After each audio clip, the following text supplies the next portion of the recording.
Hello, my name's Guy, and in this video I'm going to take you through how to change an image on your website.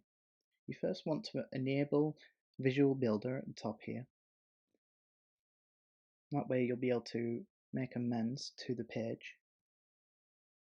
And what you want to do is hover over where the image is on your website and then click the cog icon for where, in this case, it's in a section.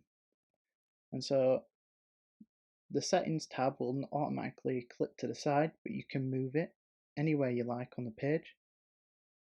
Then click background and then click the image icon here.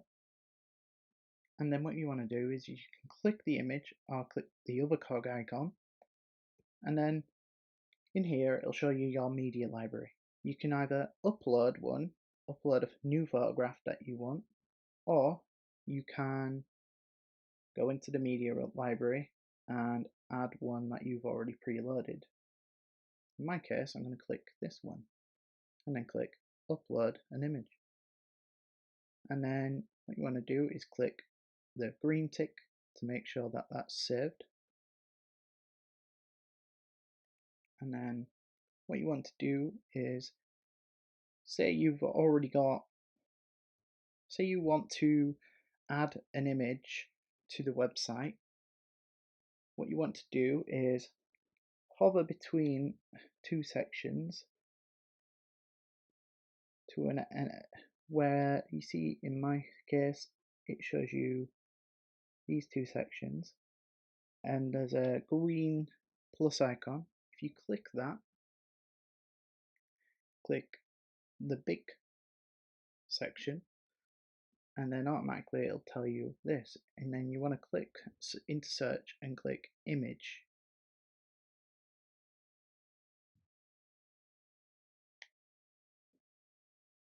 Then you want to click the cog icon like last time and then choose the image that you want, or choose the uploaded image.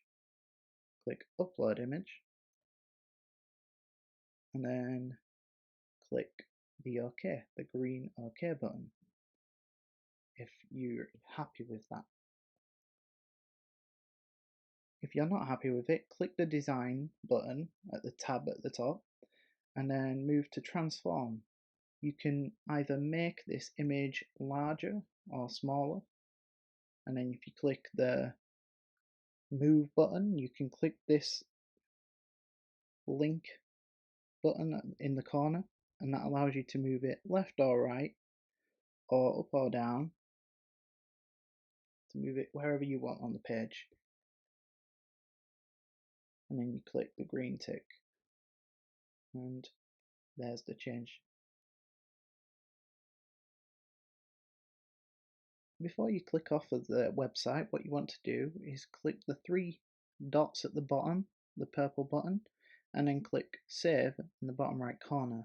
This will then save all of the changes you've made, and they will all be visible to the public. Thank you for watching.